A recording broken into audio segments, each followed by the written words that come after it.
Hey all you Dragon Ball Super players out there, this is Ben Lodice doing a deck profile for the recent St. Louis Regional where I took SS3 Storm and won the event with it. First off, props to Javad Cruz, he's the author of this deck. I just copied it, we had a 1-card difference in our decks. I played him in round 6 on the stream if anyone wants to go watch that. So starting off, we got 4 Sun Goten. Sun Goten is the core of the deck. Looks at the top 3, draws a card. It's just a crazy card. For Bardock, Bardock is your best swap. You can swap into Sun Goten, you can swap into Videl. It also grabs your life so that you can awaken on turn 1 with your SS3 leader. For Caring Mother Videl, you just want to make sure you always have a swap target. So we played 4 of those. It's also a yellow card to flip. It taps, draws a card, gives something 5k, allows your Sun Goten and your Bardock attacks to swing into Awakened leaders. 3 Gene and 2 Master Roshi. These cards help defend and protect your Gotens from attacks. They work really well with Flag Nimbus. If you Nimbus them, they only get 2 more attacks, so if you have a combination of 2 Roshi and or Genes, they just don't get any attacks for the turn, and you can protect your Sun Gotens. Also, since she's a free put in play, if you need your extra attacks to untap energy or something of that sort, she works for that. 2 Sun Gohan, Grandpa Gohan. He is a free swap that doesn't take life. You need that for if you want to stay at 3 life against a certain deck, or if you're at 1 life and you can't play any more Bardocks, you need a way to swap in your Gotens and keep your combos going. 4 Flying Nimbus. One of the big reasons we played this deck is because you could play 4 Flying Nimbus in it, mained. Flying Nimbus is just insane. It stops Storm decks in their tracks. They can't really do anything. If you get Flying Nimbus, you get 2 more attacks, one of which has to be your leader. So at max, you're seeing 3 new cards instead of like 7 or 8. 3 Successor of Hope helps you get your combo pieces, helps you get your Gohans when you don't have that, helps you get your Bardocks turn 1. 4 Flute, obviously the card's broke, they're limiting it to 1. Helps you replay your Goten, see more cards, draws a card. You can use it to refresh Roshis if you need to.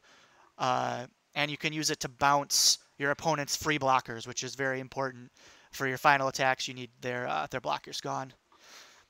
4 Trunks, 4 Senzu Beans, untaps your energy, lets you keep going with your combos, lets you get more Goten attacks in. Just broke. 4 Piccolos, super combo, you need it in there. 4 red super combos. In any SS3 deck, for the most part, and be playing the red super combos, just lets you see more cards, lets you get more power on the board. A lot of times, too, you have free energies at the end of your turn. Since you get to tap out, you're playing SS3.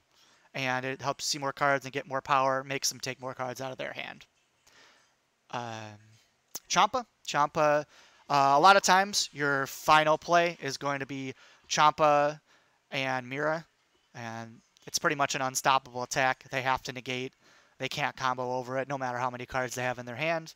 And it helps you finish them at 2 life. Mira is... I won almost every game with Mira. You just play it. If they don't have a negate, they just lose. If you have Battering Laser, they lose. You can't combo over it. I had almost 200,000 attack at one point on one of them. They can have like 15 cards in their hand. They still can't combo over it. So yeah, it's a really broke card. It has Deflect. So they can't even Bloodlust or Crusher Ball or do anything like that to it. They pretty much have to have a blocker or a negate. And let's see the side deck. So side deck was 3 Time Control Kronos. I just didn't want to get caught with my pants down playing against a Shugesh deck. I actually did play against one Shugesh deck, so they did get sided in once, but it was more of just precaution. 2 Scientist Foos. So one of the deck's probably hardest matchup is against Chain Zeno. And this helps in the Chain Zeno matchup. It's really, really good if you use it after Chain Zeno comes down. 2 Mass Saiyans. This was for Veggies. We didn't do a lot of testing against Veggies, and I wasn't sure about the matchup, so I just put them in there just to be safe. 2 Banishifu. I actually didn't end up using these at all. They were supposed to be in there for Bergamo, but Mafubu was just better. Mafubu and SS2 Son Gohan were both just better. So I would probably end up taking these out. I didn't really use them much at all. 2 Mafuba, this card was really, really strong. You need outs to Vegito and Bergamo in the pure blue control matchup. So I probably would up the number of Mafubas 3 or 4. I'd probably swap the Banisher Foos for him. Battering Laser. Battering Laser was really good. You need it for your Mira, Battering, Champa combo. If you have these 3 cards and there are 2 life or less, they lose the game. There's really nothing you can do about it. And a lot of times people save those Batterings or save the negates for your Mira play once they see that you're doing it. And just Battering them and it doesn't matter. I would probably have made boarded these going back. Probably made board 1. I take out maybe a 1 red super combo and put in 1 Battering Laser. You can get to it really easy with all your filter, so playing 1 of is not really that big of a deal. SS3 Son Gohan. This is specifically for Bergamo. It's not that hard to out-combo and kill a Vegeta, but the Bergamo is an issue. You need a way to out it. And this is a card that kills Bergamo, and it's searchable off of your Successor of Hope because it's a swap card. So you're essentially playing 5 copies of it when you side the 2 in. Okay, so now I'm going to start talking about some of the matchups, why we decided to play SS3 over Hirudegarn, things like that. So the first thing I want to talk about is the matchup versus Hirudegarn Storm. Hirudegarn Storm is a very strong deck, but this deck just beats it. The fact is you're playing the same kind of cards, the same kind of advantage, but for game 1, you're maining Nimbus where they're usually not. And if you have Nimbus for one of their turns, the most they get to draw is 3 cards for the 3 attacks, whereas you're going to be drawing, 7, 8 cards, so you'll just get more cards than them and get to filter through your deck more. The other big reason is if you go first, you should win almost every single time, barring some sort of weird occurrence. So you're going to go first, you're going to flip 2, make a small play, whatever, maybe untap if possible, which is always great. Then they're going to go and they get to place 1 energy.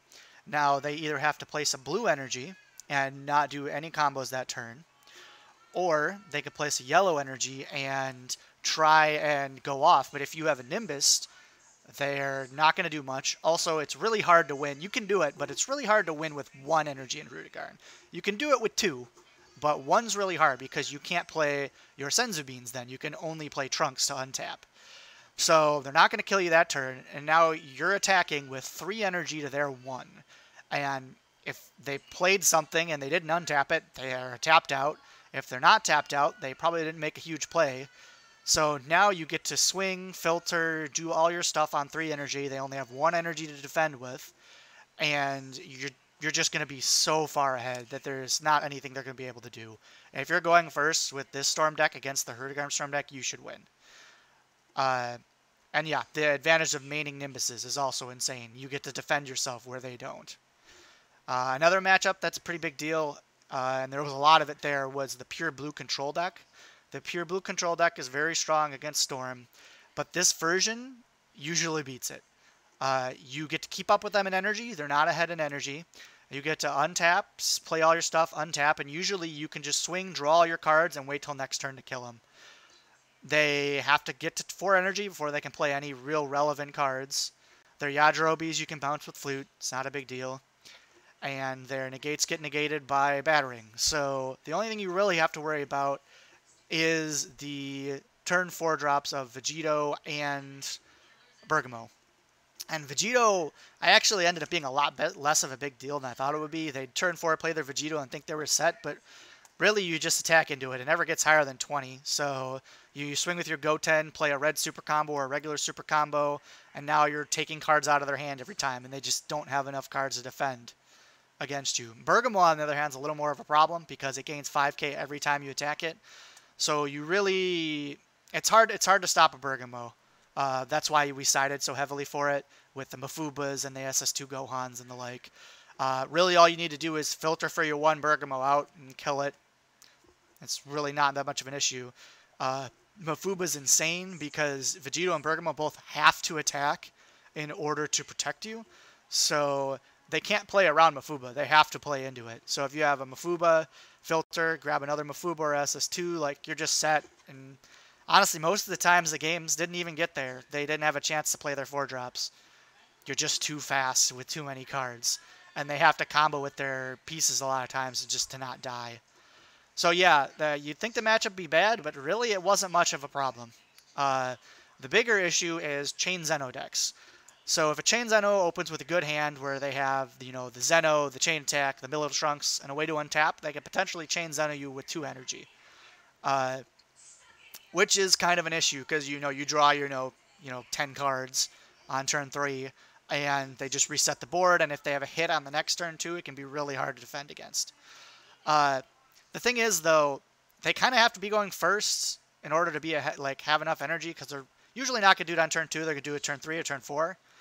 And, I mean, they have to have the perfect amount of cards. They have to have the perfect defensive options. So, yeah, if they have a perfect hand, you could be in trouble. But usually they're not going to have that. And they kind of have to flip, like, double red or red +1. If they ever flip not a red, you've pretty much won the game outright right there. So, it's kind of an issue. It's why we sided the Scientist Foos. It's probably the worst matchup, but they just have to have the cards. And they're not always going to have that. So you still should be winning more than 50% of the time against that deck. Yeah, so the deck really doesn't have any just auto-lose matchups. It was really weird. It was really strong. And obviously, I mean, I dropped 3 games all day. One was against Hrudegarn, where we literally both saw 0 Gotens. We both got like 15 cards down on our decks, no Gotens on either player. And so my Flying Nimbus plays didn't really have much of an impact because he wasn't really swinging, and he just ended up having enough cards to kill me. And then I dropped a game in round 7 on the feature match to Pure Blue Control. It was kind of a weird hand. I opened up double blue, didn't have much of an impact play, and then didn't see a Goten on the next turn, even though I awakened and saw like 5 or 6 cards, still no Goten. So I didn't really get to press the advantage. I even double Mafuba'd both of his Bergamos and tried to combo out at that point and just didn't have enough. I think I was 10k short. So I lost that game, ended up winning the match. Got a much better hand the next game. And then I lost a game, was another game to Pure Blue Control where I opened red-black, which, I mean, that sucked. So my next turn wasn't very impactful because I couldn't play both the swap and a Senzu Bean. So yeah, I ended up winning that game. But even then, it was close still. I mean, in games where you're opening bad, you're flipping red-black, and it's still a close game. I mean, that's pretty scary when you think about it, when those are the games you should be losing. So yeah, thanks for watching the video. Thanks for taking interest in the deck. The deck's insanely strong. Obviously, Flute's about to get limited, so we'll have to see if the deck is still consistent enough after that. I'm doing some testing. We'll see. I'll probably make a video about it probably next week or something like that. Hopefully I'll make some more videos going forward so you guys give you some more content. Yeah, thanks for watching, and good luck out there.